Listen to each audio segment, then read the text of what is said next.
Nagbabala ang China na magiging matindian nila ang kanilang tugon sakaling may gawing paglabag ang Pilipinas sa South China Sea. Kasunod yan ang kasunduan ng Pilipinas sa China sa Rotation and Reprovisioning Mission sa Ayungin Shoal.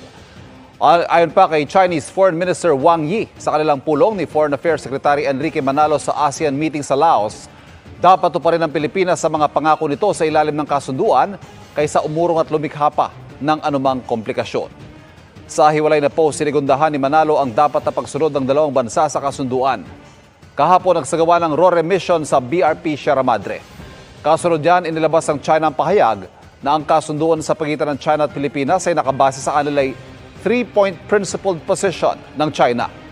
Nasabihan din umano sila na magkakaroon ng resupply bago ito isagawa kahapon at nakumpirma rin nila on-site na tanging humanitarian living necessities lang ang dala ng barko ng Pilipinas. Ang DFA ikinalungkot ang naging pahayag ng Chinese Foreign Ministry at tinawag na pag-mischaracterize nila sa naging RORE.